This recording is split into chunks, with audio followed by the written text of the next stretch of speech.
Welcome to Doc Talk, a weekly podcast featuring Monument Health physicians addressing medical topics. Tune into your health with Monument Health. Hello, everybody, and welcome to another edition of Doc Talk with Monument Health.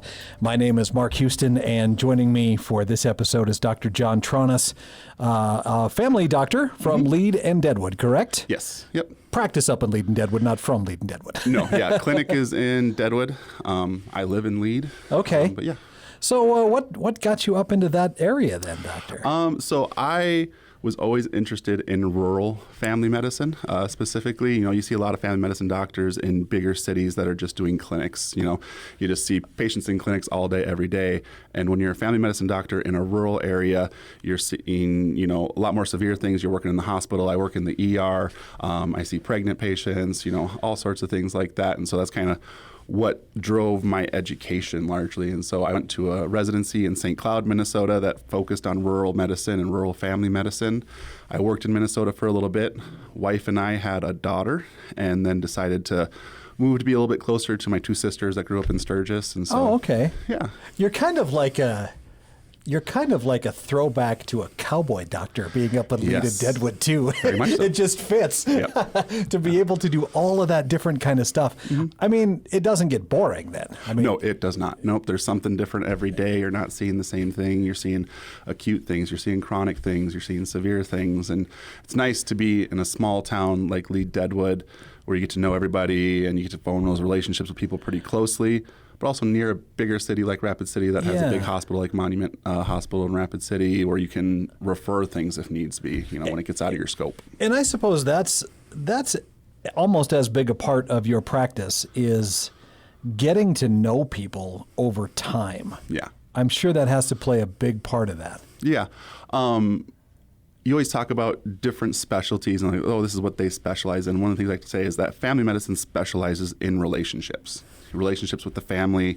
I like to see people, I'll see the grandma, I'll see the dad and mom, I'll see the kids, I'll see the grandkids. And so you really do get to form bonds with those families. Well, and what a way, to see that history in those people. Mm-hmm. So that if grandma or grandpa had something, then you can make a health plan for their grandkids. Yep.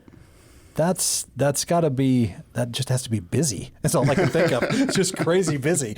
Well, one of the reasons why we brought you in here today, because we're kind of still in this cold and flu season. Yes. For our area for sure. Very much so. And when I got the topics that we would be talking about, or the topic, the differences between viral and bacterial infections, I don't know why it struck me and I got so excited to talk about this. And I think it's because everybody thinks they understand this, but I don't know if people still get it yet. Mm-hmm. Is that fair to say with a lot of this? Yep. So to start this whole thing off, doctor, what's mainly the difference between a viral and a bacterial infection? Yeah. So kind of go back a little bit to that 8th grade biology class. No. The large difference between virus and bacteria is bacteria, they can replicate on their own. Right? So they have the little cellular structures within them that can allow them to have one bacteria that'll split into 2, that'll split into 4, that'll split into 16 as so on and so forth. Whereas a virus absolutely needs a host to replicate. So all they have in there is their little RNA, and they will attach to a host cell, and they'll inject that RNA into a cell, and then they'll use the cell's own structures to make new viruses, and then that cell explode and viruses will spread and then they'll infect different cells. And so that's kind of the large difference is whether or not it can replicate on its own, and thus far what's inside those. Other thing to think about is that bacteria compared to viruses, bacteria are much, much larger. They say the smallest bacteria is still 100 times bigger than the largest virus. Really? Yeah, they're both microscopic, but comparatively, it's kind of like comparing an elephant to a mouse kind of thing. So technically a virus could infect a bacteria then. Yes, that does happen. Really? Yep. And then what do you do? You know? I mean, I don't think any of that happens in a human very much, so you don't really have to worry too much about it. But yeah. Well, then how do generally people contract viral and bacterial infections then? I'm assuming since bacteria can be anywhere, that's why we're told to wash your hands all the time, right? And that's probably a big factor. Yeah. So the tough thing with bacteria and viruses is that you can contract them the same way. And you can present similarly when you have those infections.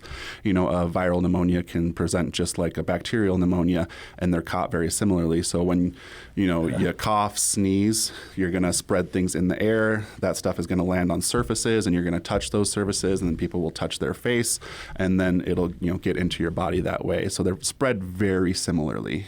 And so that's why they're saying, wash your hands frequently to get it off your hands so that when you do touch your face, you're not inoculating yourself with bacteria or viruses. Well, I remember at the whole start of the pandemic too, that was one of the big issues of people saying, you wash your hands, but just don't touch your face. And then once you're told don't touch your face, all you want to do is touch your face. All you want to do all the time. Your nose starts itching underneath that mask. And So is it really difficult to diagnose somebody?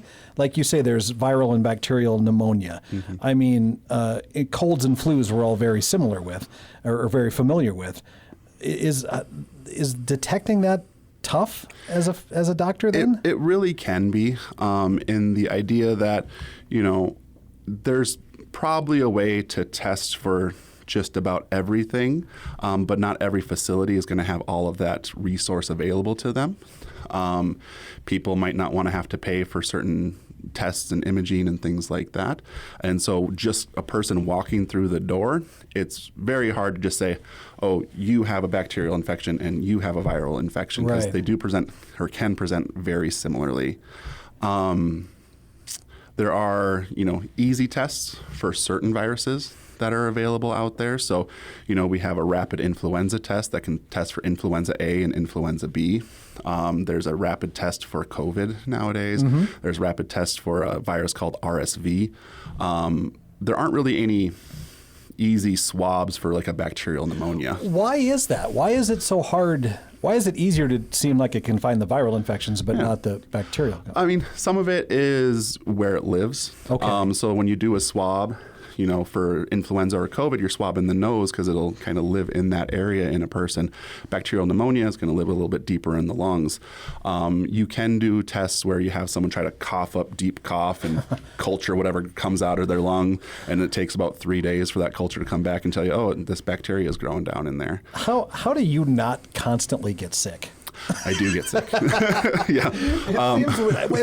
I've always kind of thought that when you see so many people that come in to have these different infections, and then you're still going to work the next day, it's. I mean, I'm sure the masking that you guys. That probably plays a small part of it too, and you keeping your hands washed and the whole thing. Yeah, I mean, as providers, we're washing before we go into a room, we're washing after going, so we're constantly washing our hands. If there's a respiratory symptom, we're throwing on masks, we're throwing on gowns to try to protect ourselves. But yeah, between constantly being exposed to it and then having a 2.5-year-old, I am not infrequently sick. No kidding. Yep. Oh, what a wrench that gets thrown in there. So we have. As far as bacterial infections go, obviously we have antibiotics that can help in a lot of instances.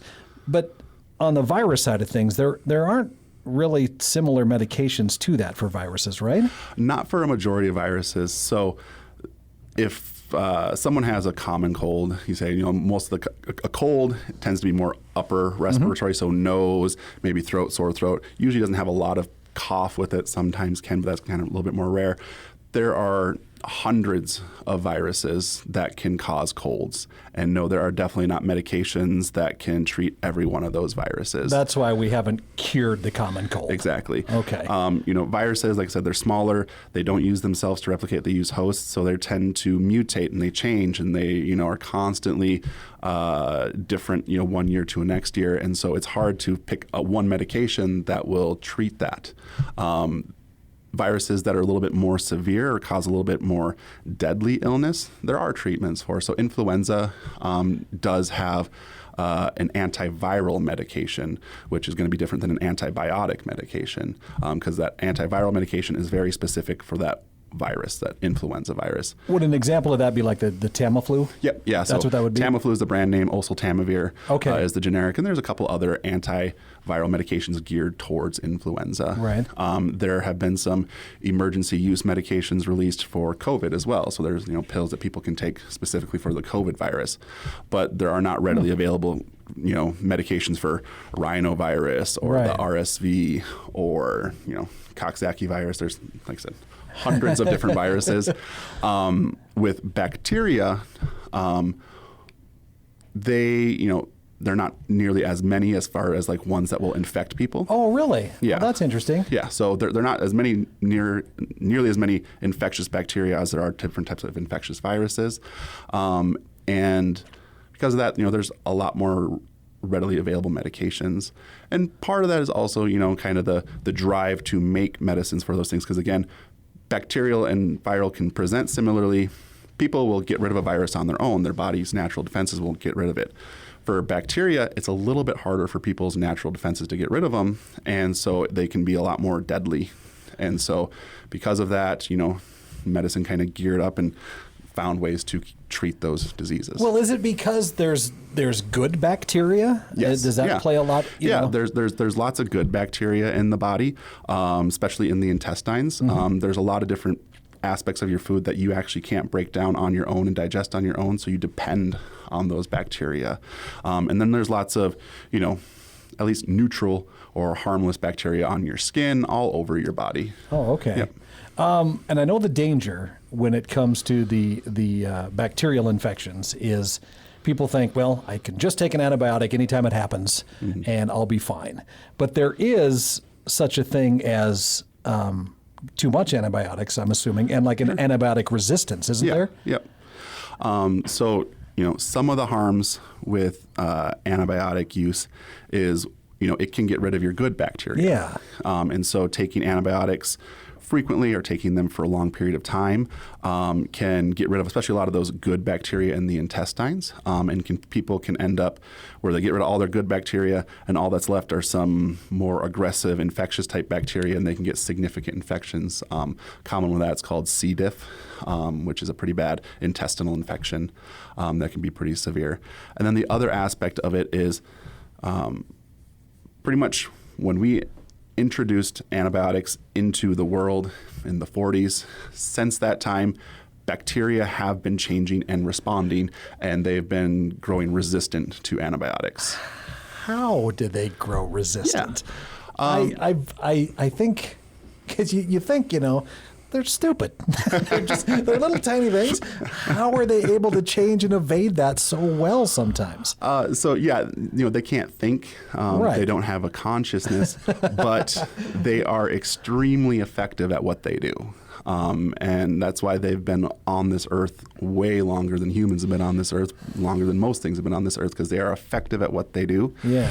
And so a couple of the common ways that antibiotics become resistant, or bacteria become resistant to antibiotics, one is this idea that as everything grows, multiplies, the cells in your body, bacteria grow and multiply, they'll have slight changes in their DNA. And it's not intentional. Oftentimes it's accidental, but they'll have an accidental change, a mutation, and all of a sudden, they'll have a new protein or a new aspect to them that will make them resistant to an antibiotic. And bacteria can actually pass that on to, their offspring. So when they split or they can even release that DNA and other bacteria can pick up that DNA. And so they can share it with, kind of non-offspring of themselves. And so, that's kind of how that accidental resistance starts up. And then you introduce an antibiotic into that, population of bacteria. So let's say, you don't have a pneumonia or you don't have a bacterial sinus infection. You come in and, you get an antibiotic, you start taking it, and you have, a majority of the bacteria will probably be responsive to that antibiotic. and you'll always kind of have some bacteria in your body. It just might not be infecting you at the time. So, let's say, you have little bacteria in your sinuses. They're kind of always there, and your immune system gets weak. That's when you have like an infection, because they'll start to grow and multiply and split, right? But let's say they're not growing and multiplying. You just have a couple in there. You'll kill off the couple that aren't resistant, and the only thing that'll be there is maybe that one that had a mutation that's resistant. And so maybe the next time your immune system gets weak and you do develop a bacterial infection, it's only that bacteria that's resistant to that antibiotic that you had exposed the previous, low-level population to. So will we ever get ahead of it, or is that just impossible? I don't think we will. Yeah. I think at this point, it's a constant of, these bacteria are growing resistant, let's find new antibiotics. Okay, bacteria growing resistant, let's find new antibiotics. And it's kind of a pessimistic viewpoint, but they've been around for longer. Yeah, exactly. And they can survive in much harsher environments than humans can. Right. And so when we're off this earth in, who knows, a million, billion years, they'll still be here. We are just bags of meat, aren't we? That's it. Well, it's interesting. I think, I don't remember where I saw this, but it almost seems that they've also gone back to earlier antibiotics. Yeah, I mean, that is a thing where we'll hold off on using certain antibiotics. A lot of this is driven by like some of the infectious disease experts and specialists out there, where they'll say, well, let's not use these particular antibiotics. And especially in communities, you'll find that, well, the bacteria aren't really resistant to that anymore. And so they kind of hold it in reserve and use it only strictly as need be. Okay. How many? So there's must be hundreds, thousands of types of antibiotics? Maybe not quite that much? I don't know if I would go over 1,000. Okay. Yeah, hundreds. Yeah. And they can all target different things? Yeah. So there's different classes of antibiotics that are kind of geared towards different types of bacteria. Again, kind of going into that 8th grade biology mode. You kind of have your two basic types of bacteria that cause infections. There's what they call gram-positive and gram-negative. That's kind of distinction by like their cell wall structure. And so there are antibiotics towards gram-negative ones, and there's antibiotics towards gram-positive ones. There's antibiotics towards bacteria that grow in like air environments, and there's bacteria geared towards what they call anaerobic bacteria, or bacteria that can grow without any oxygen. And so there's kind of, big broad classes, and then those break down into farther bases, like how they attack the bacteria. And then there's usually, 5-6 different types of those, because every pharmaceutical company is going to want to have their own version of the antibiotic so that they can sell to people. That makes sense. Yeah. Do you have, this will be a weird question, do you have a favorite type of bacteria or virus? Oh. Or a favorite type of condition that it causes, like the Black Plague? I don't know. Black Plague is fun. I would have to go... Oh, that's a tough one.